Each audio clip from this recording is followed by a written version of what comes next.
국회 입법데이트입니다. 지난 한 해에는 우리 사회의 안전이라는 말이 화두가 됐었는데요. 2015년 올 한 해는 세상을 놀라게 하는 일 없이 순탄하게 지나갔으면 좋겠다, 이런 생각을 해봅니다. 오늘은 서로 다른 두 가지 법안을 소개해드리려고 하는데요. 이 넓은 의미에서 안전과 무관하지 않은 법입니다.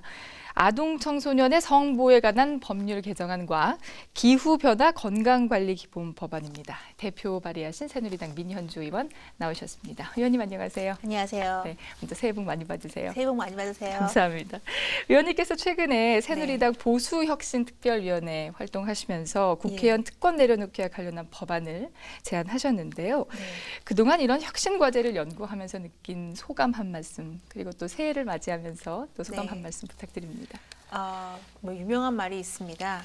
보수는 끊임없이 혁신해야 한다라는 말이 있습니다. 새누리당은 이런 차원에서 저희는 끊임없이 변화하고자 몸부림치고 있습니다. 근데 그 변화는 다른 것이 아니라 국민들의 눈높이에 맞는 정당으로서 거듭나고 끊임없이 국민들의 요구에 부응하기 위한 노력이라고 봐주시면 감사하겠습니다. 네, 그래서 그런 차원에서 저희가 1차적으로 법안을 발의했고요.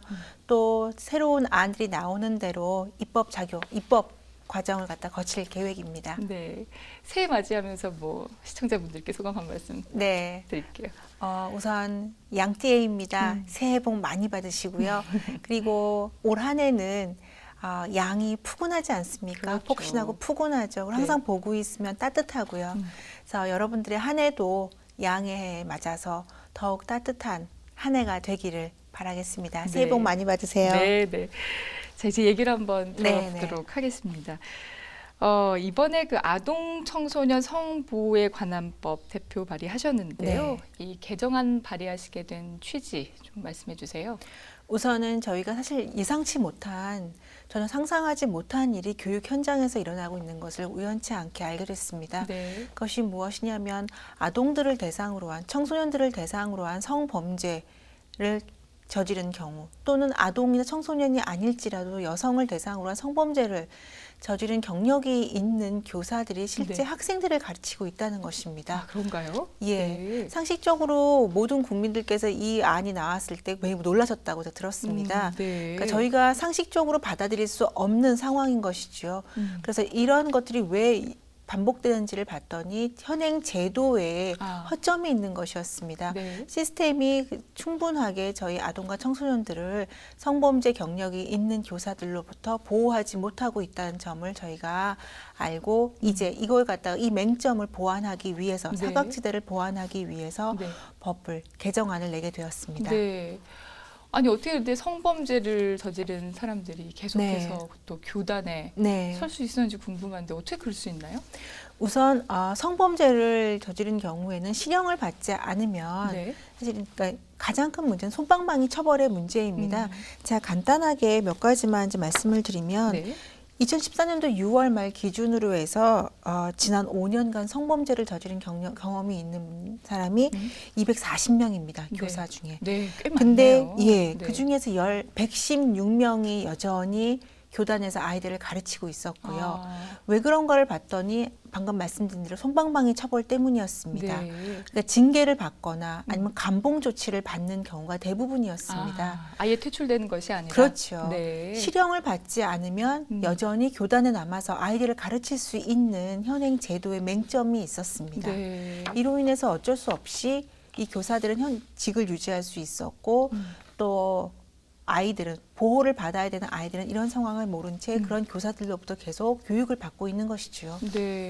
좀 충격적인 사실인데 그런데 이 원래 그 선고유예 판결을 받은 자에 대한 그 규정을 명시한 게 현행 형법이죠. 현행 형법에 당초 어떤 취지도 있었을 텐데 이번에 이제 개정안 발의하신 것에 대해서는 저도 충분히 이제 공감을 합니다만 이번 개정안이 발효되면은 법적인 형평성에는 문제가 없을지 또 그런 점도 궁금합니다. 방금 이제 말씀드린 것 중에서 지금 지적을 잘 해주셨는데요. 이제 선고유예의 문제인데요. 지금 이 선고유예를 받은 경우에는 지금 저희 현행 아동 청소년 성보호에 관한 법률에서 취업 제한을 하고 있는데 취업 제한 대상자에서 제외가 됩니다. 왜냐하면 법적으로 선고 유예이기 때문입니다. 네. 그런데 사실은 이 성범죄, 특히 아동과 청소년을 대상으로 한 성범죄 경험이 있는 교사들 같은 경우에는 아무리 선고 유예를 받았지만 아이들로부터 격리시킬 필요가 있다라는 그렇죠. 주장이 제기되고 있고요. 네, 이거는 네. 상당한 설득력을 얻습니다. 네. 따라서 이 선고 유예한 자들도 취업 대상에서 취업 제한 대상에 포함을 시키되 똑같이 다른 선고 유예가 아닌 다른 실형을 받은 사람들과 똑같이 10년을 주느냐, 방금 말씀하신 대로 형평성에 문제가 있는 네, 것이 네. 아니냐라는 또 다른 2차적인 문제 제기가 있었습니다. 따라서 이 개정안에서는 그렇다면 똑같은 10년이 아닌 2년으로 취업 제한을 하는 것으로 개정안을 담았습니다. 네. 그래서 형평성의 문제를 극복하면서 하지만 선고 유예를 받았을지라도 아동과 청소년을 대상으로 한 교사들의 성범죄는 철저하게 차단한다는 측면에서 2년간 취업 제한은 담았습니다. 그렇군요. 네. 그러면은 선고 유예 기간이 지난 네. 성범죄 관련 교사들은 이제 다시 교단에 이제 설 수 있게 된다. 이제 아까 이렇게 말씀을 해주신 건데.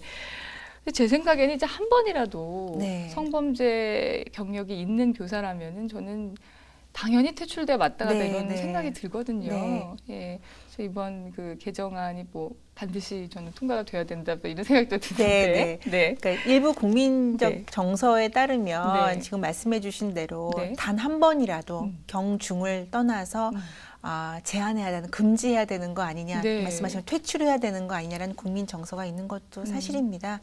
근데 이제 법 형평의 문제도 있고요. 네, 또 네. 하나는 그 10년 또는 2년 동안의 제한 기간 동안에 치료를 받는 기간이 될 수도 있습니다. 네. 그래서 그걸 통해서 다른 심사라는 또 제도를 도입할 수도 있고요. 그래서 네. 추후 사후 조치에 대해서는 저희가 더 고민해 보도록 하겠습니다. 네, 네. 제가 이제 개인적으로 딸을 가진 엄마의 네, 네. 입장이다 보니까 또 네. 그런 문제에 있어서 좀 예민해지는 것 같기도 해요. 예, 예. 지금까지 대략적인 이제 설명을 해주셨는데, 그러니까 정리를 하면은 이제 본래는 이제 선고 유예를 받았던 이제 성범죄의 경력이 있었던 교사들 같은 경우에는 계속해서 교단에 설 수가 있었으나 네. 이제 앞으로는 그런 부분들을 좀 보완해 나가겠다라는 네, 말씀이셨는데, 이 아동 청소년 성보호에 관한 법 개정안 그 밖에 또 자세한 내용이 있으면 좀 설명을 좀 보충해 주시죠. 이 관련해서는 지금 교단에 설 수 없다는 점에서는 학교에서만이 아니라 네. 학원, 아동과 청소년을 대상으로 하는 모든 시설의 취업 제한이라는 사실은 강력한 법안입니다. 그 밖에 다른 네, 직업도? 그렇죠. 그러니까 아동과 청소년을 대상으로 하는 모든 직업군에는 네. 다 취업이 제한되는 것입니다. 네. 그러니까 지금 현행처럼 학교 이외에 다른 2차적인 교육기관에서 교육을 받는 경우도 있고요.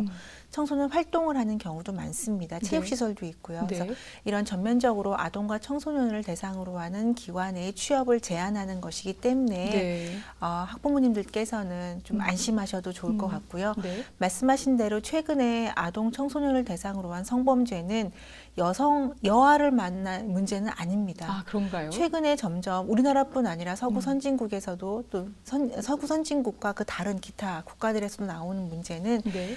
어린 남자 아이를 대상으로 한 성범죄도 점점 증가하는 추세입니다. 따라서 이런 국제적인 기준에도 발맞춰서 현행 개정법이 꼭 통과돼서 네. 저희는 관련돼서 아동과 청소년, 성별에 관계없이 아동과 청소년을 더 철저하게 보호하고자 하는 취지입니다. 네. 지금 현재 여성가족부 차원에서는 이 법안에 대한 많은 동의가 이루어진 상황이고요. 네. 앞으로는 이제 법안 소위를 거쳐가 법사위를 가서 네. 법사위에 네네. 계신 의원님들과도 협의를 거쳐야 되고요. 또 네. 법무부와도 향후 이제 의견 개진을 해서 관련된 법이 꼭 통과되도록 노력하겠습니다. 네. 그럼 개정안 앞으로 처리되는 걸 좀 낙관적으로 전망하신다 네, 이렇게 네. 봐도 되는 걸까요? 네, 네. 자, 그럼 다음 법안으로 좀 얘기 나눠보도록 하겠습니다. 네. 기후변화 건강관리기본법안인데요. 이건 네. 제정법이네요. 네, 네. 제안하시게 된 이유 무엇인지 입법 배경 좀 설명해 주세요. 여러분 국민들께서 많이 느끼시는 건데 최근 우리나라 날씨가 왜 이러지? 이런 말씀 많이 하시죠. 네, 네. 갑자기 추워졌다가 네. 갑자기 더워졌다가 갑자기 더운데 예전에 보기 드물게 너무 더운 기간이 오래되고요. 네, 네. 또 비도 갑자기 너무 많이 오고요. 네. 겨울에도 저희가 이번 겨울도 사실은 온할 것이다, 따뜻할 것이다라고 예상을 했는데 그랬죠. 갑자기 추워졌죠. 맞습니다. 눈도 예상치 못하게 많은 눈이 오게 됩니다. 네. 이렇게 우리나라가 오랜 역사와 전통 동안에 경험해왔던 그런 기후 패턴이 있었는데요. 그 기후 패턴이 점점 깨지고 예상치 못한 기후 변화가 일어나는 추세가 있습니다. 네. 이건 우리나라뿐 아니라 전 세계적인 추세인데요. 많은 이론들이 있죠. 기후 네. 온난화 문제, 환경 오염 문제 네. 등등이 많이 있는데요. 관련해서 이것이 기후 변화가 과학적이냐의 문제뿐만 아니라 우리 국민들의 건강과 직결된다는 문제입니다. 네. 그러니까 아시겠지만 취약계층이라고 할 수 있는 사회적 약자라고 할 수 있는 나이 많으신 분들, 임산부, 노약자로 포함되어 있죠. 어린 아이들, 또 신체 장애를 겪고 계신 분들 같은 경우는 이 기후 변화로 따른 건강의 변화가 민감하게 반응을 그렇죠. 합니다. 네. 네. 쉽게 지치시고 맞아요. 그러면서 질병에 걸릴 수 있고요. 우리나라에 없던 그리고 유행병들이 많이 들어오고 있습니다. 예를 들어서 최근에 있었던 댕기열 같은 환자가 증가한 것도 한 네. 예입니다. 네. 이런 것들을 봤을 때 이제는 우리가 적극적으로 이런 기후 변화에 대처해서 네. 자연과학적이거나 기상 변화만을 예측하는 것이 아니라 국민 건강에도 미리 예측해서 대안을 마련해야 될 때다라는 문제 의식을 가지고 본 제정안을 제출했습니다. 좀 말씀하신 대로 요즘에 참 그 날씨가 참 변덕스럽습니다. 네네. 겨울에는 보통 사만사온 그래서 네. 3일 춥고 4일은 따뜻하고 했었는데 네네. 맞지 않는 것 같아요. 네. 들쑥날쑥한데 이 기후변화 건강 영향 사이에 뭐 밀접한 관계가 있다 방금 말씀해 주셨고요. 그래서 최근에 그와 관련해서 어떤 변화가 있었는지 실제 사례나 뭐 현황이 있나요?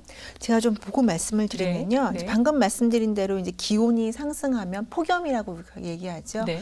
그로 인해서 열사병, 음. 우리나라에 없던 병입니다. 우리가 흔히 말하는 필리핀이나 인도네시아 이쪽에서 이제 저희가 많이 들었던 병인데 아니면 네. 아프리카 쪽에서요. 그렇죠. 열사병 같은 온열 질환 환자가 올해만 해도 작년이죠. 2014년도만 해도 560명이 넘게 발생을 했습니다. 그렇군요. 예, 그리고 2011년도부터 발생한 환자 수를 보면 3,000명이 넘고 있습니다. 네. 3,183명이고요. 네. 그래서 질병관리본부가 이제 최근에 발표한 자료를 보면 여름 최고 기온이 우리나라 같은 경우 31.2도에서 1도만 높아져도 온열 환자 발생 확률이 69% 정도 증가한다고 합니다. 네. 그러니까 심각한 것이죠. 1도 높아서 좀 덥다라고 얘기할 것이 아니라 그로 인한 질병 환자가 이렇게 많이 노출될 위험이 생긴다는 것이고요. 네. 그래서 뭐 우리나라에 없던 말라리아, 뭐 댕기열 같은 열대성 질환 생기고요. 뭐 아시겠지만 쯔쯔가무시라는 맞아요. 질병에 네. 대해서도 최근에 뉴스에서 보도되고 네, 있습니다. 네. 그래서 이렇게 토착 질병이 아닌 질병들이 갑자기 증가하고 있고 이로 인해 고통받는 국민의 수가 증가하고 있고 미래에는 이런 기후 변화가 지속된다면 미래에는 이런 질병으로 인해 예상치 못한 질병으로 인해 고통받는 국민의 비중은 더 네. 커질 것이다라는 네. 게 현재 질병관리본부와 보건복지부가 예상하고 있는 점입니다. 네, 그렇군요.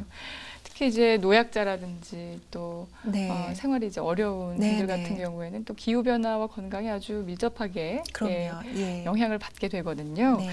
그래서 지금 이 법이 일종의 이제 행동 강령과 같은 기본법이다 이렇게 네. 볼 수 있을 텐데 기후 변화 건강관리 기본법 안에 명시된 또 다른 또 자세한 내용들이 있다면 좀 소개해 주시죠.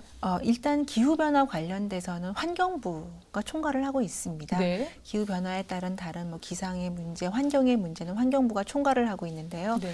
본 법의 취지는 가장 중요하게는 국민의 건강을 좀 더 선제적으로 보호하자라는 측면입니다. 네. 그래서 보건복지부가 관련해서 어떤 사업을 추진하고 각 지방자치단체와 연계해서 일을 할 때 그 근거되는 법이 좀 부실한 상황입니다. 부족한 상황이죠. 네. 환경부가 총괄하고 있기 때문에요. 네. 따라서 보건복지부와 외에 있는 산하, 뭐 질병관리본부 등이 지방자치단체와 연계해서 보다 전방위적으로 선제적으로 국민 건강에 대해서 보호하고 대안을 마련할 수 있는 근거를 마련하는 것입니다. 네. 우리나라 같은 경우에는 방금 말씀하신 대로 사만사원으로 유형화가 돼 있지만 그리고 작은 땅덩어리 아닙니까? 한반도가. 그렇죠. 네. 그럼에도 불구하고 지역에 따른 기후가 굉장히 특색이 있고요. 네. 예, 그게 산간도 많고 산간 지방도 있고 해서 그럴 수도 있는데요. 그것도 해안이 많이 접해 있기 때문에 네. 기후 변화에 민감합니다. 따라서 중앙에서 일관된 정책을 갖다가 수립하는 것도 중요하지만 각 지방자치단체가 또 그 지역 특성에 맞게 대응 방안을 마련하는 것도 중요합니다. 그래서 네. 컨트롤 타워 역할은 보건복지부가 하지만 또 각 지역의 특색에 맞게 연계되는 것은 지방자치단체가 또 할 수 있도록 하는 네. 어떻게 보면 네트워크를 갖다 촘촘히 연결하는 그 아. 근거를 마련하는 것이 본 재정법의 취지라고 할 수 있습니다. 아, 정말 진작에 있었어야 할 법이 네. 아닌가 하는 생각이 들 네, 정도로 예, 그렇습니다. 근데 기후변화 건강관리위원회라고 해서 네, 이 네. 기후변화 관련한 기관이 또 있다고 네, 들었어요. 네, 네, 맞습니다. 보건복지부 산하에. 네. 네. 그 위원회에서 수행하게 될 주요 활동 내용도 궁금한데 좀 소개해 주신다면요. 네. 기후변화 건강관리위원회 같은 경우에는 일단 보건복지부 차관이 위원장을 맡습니다. 네. 그러니까 보건과 복지에 관한 전방위적으로 역할을 할 수 있겠죠. 그다음에 모여서 공무원, 시민단체, 전문가, 관련된 지자체까지 같이 모여서 이 의견을 나누고 그러니까 향후 5년, 10년에 대한 기후 변화에 따른 국민 건강에 대안을 마련하는 대책을 마련하는 것입니다. 네. 그래서 일단 추진 방향, 기본 계획을 수립하게 되고요. 그래서 이로 인한 이제 컨트롤 타워 역할을 하게 됩니다. 방금 말씀드린 대로 지방자치단체까지 촘촘한 연결망을 통해서 그 정책이 전달되고 네. 또 실상이 보고돼서 그때그때 그 선순환 구조를 만들어서 정책을 수립하게 되고 네. 그 대응에 대한 그 정책에 대한 효과성도 점검을 할 수 있게 됩니다. 그렇군요. 자, 이번 그 기후변화 건강관리 기본법안이 시행이 되면 네. 뭐 어떤 효과를 가져올 것으로 기대하시는지, 네. 그리고 또 이 법이 국회를 통과하는데 뭐 걸림돌은 없을지 뭐 그런 것도 한번 전망해 주신다면요. 네. 말씀드린 대로 기후 변화에 따른 정책을 이제까지는 환경부가 주도적으로 해왔습니다. 네. 그런데 기후 변화가 국민의 건강에도 큰 영향을 미친다는 것 때문에 저희가 이 재정법을 통해서 보건복지부도 보다 적극적으로 이제 참여하게 하는 것이고요. 네. 이제 문제는 지금 현행 환경부가 추진하고 있는 큰 법 테두리 안에서 시행 테두리 안에서도 할 수 있는 것이 아니냐. 혹시 중복되는 사업을 하게 하는 것은 아니냐라는 걱정이 있는 것도 사실입니다. 네. 하지만 말씀드린 대로 지금 현행되고 있는 기후변화 관련된 대응 방안은 환경부 주도이기 때문에 국민의 건강, 보건의 문제에 있어서는 조금 더 비껴나가 있다라는 네, 측면에서 네. 본 재정법을 통해서 건강과 보건의 문제를 보다 적극적으로 개입해서 앞서서 선도적으로 나아간다는 측면에서 국회에서는 큰 이견은 없을 것이라고 생각합니다. 네, 그렇군요. 아무래도 우리나라도 기후가 또 많이 상황이 또 변하고 있기 때문에 그 변하는 것에 발맞춰서 이제 건강에도 조금 더 신경을 써주면 뭐 더 좋은 방안이 되지 않을까 하는 생각이 듭니다. 자, 의원님 마지막으로 올해 관심 두고 있는 현안, 입법 계획 있으시다면 한 말씀 부탁드립니다. 올해 같은 경우에는 제가 작년도에부터 쭉 꾸준히 저희가 공부도 하고 그리고 이제 자문회의도 개최하면서 준비하고 있는 것이 입법 영향 분석 제도입니다. 입법 영향 분석 제도입니다. 네. 네. 2014년도부터 박근혜 정부와 새누리당이 추진하고 있는 야심차게 추진하고 있는 것 중에 하나가 규제 타파입니다. 모든 규제를 타파하겠다는 것이 아니라 불필요하게 국민들의 삶에 발목을 잡고 있는 규제를 갖다 풀어드리겠다. 그래서 마음껏 경제활동하실 수 있도록 해드리겠다라는 것입니다. 네. 그런데 그래서 많은 법안들이 지금 제출이 되어 있는데요. 사실은 근데 법은 기본적으로는 어떠한 제한을 보호하기 위한 그 제한을 가하는 경우가 많습니다. 네, 그렇죠. 예, 그래서 국회에서 혹시 그 규제를 더 강화해 나가는 것이 아니냐는 비판의 목소리가 있었던 것도 사실입니다. 네. 전 그런데 옥석을 가려서 어떤 법이 정말 진정한 도움이 되는 법이고 어떤 법은 불필요한 규제를 하는 법인지를 가려낼 필요가 있고요. 그러기 위해서는 국회에서 많은 법안들이 나와서 통과가 되는데 그 법이 실제로 어떤 역할을 하고 있는지 법안의 취지에 맞는 제 영향을 효과를 발휘하고 있는지를 한번 사후적으로 평가해 볼 필요가 있다라는 문제의식을 가지고 있었습니다. 그런데 많은 국회의원분들께서도 그러시고 정부에서도 그렇고요. 법이 딱 이미 시행이 된 다음에는 그 다음부터는 손을 놓는 경향이 있지 않았나. 내가 제출한 법안조차도 사후 그 서비스라고 할까요? 네. 애프터 서비스 측면에서는 좀 소홀하지 않았나라는 네. 자기 반성을 했었습니다. 네. 그래서 이런 차원에서 국회에서 낸 법안들이 통과된 이후에 과연 그 입법 취지에 맞게 국민들의 삶 속에서 제대로 제 역할을 하고 있는지 네. 효과가 과연 있는 것인지를 점검해 보는 법입니다. 그래서 네. 이것은 문제의식은 많았지만 사실 이제까지 어느 국회의원께서도 용기를 내지 못했던 것이 아닌가. 왜냐하면 국회의원의 입법에 제한을 가한다. 입법권을 영향을 미치려고 하는 것이다라는 비판도 있었던 것도 사실입니다. 그럴 수 있죠. 예. 네. 그래서 제가 용기를 내서 이 법안을 제출해서 꼭 통과시키는 것이 올해 제 입법 관련된 목표입니다. 그렇군요. 네. 법은 최소한이라는 말도 네. 있잖아요. 이제 말씀하신 대로 발의된 법안들 또 네. 법률화된 것들이 잘 이루어지고 있는지에 대한 점검. 네, 네. 국민들이 참 반가워할 이야기가 아닌가 하는 네. 생각 듭니다. 꼭 필요한 법은 네. 계속 발전 시행하고요. 네, 불필요한 법들에 대해서는 저희가 과감하게 철폐할 수 있는 네. 그런 방안을 마련하는 것입니다. 네. 올해도 참 의원님 활동이 기대가 되는데요. 감사합니다. 계획하고 네. 계신 일들 잘 이루어지기를 기대하겠습니다. 네. 오늘 좋은 말씀 감사합니다. 감사합니다. 네. 네, 국회 입법데이트. 오늘은 새누리당 민현주 의원님과 함께 얘기 나눠봤습니다. 시청해주신 여러분 고맙습니다.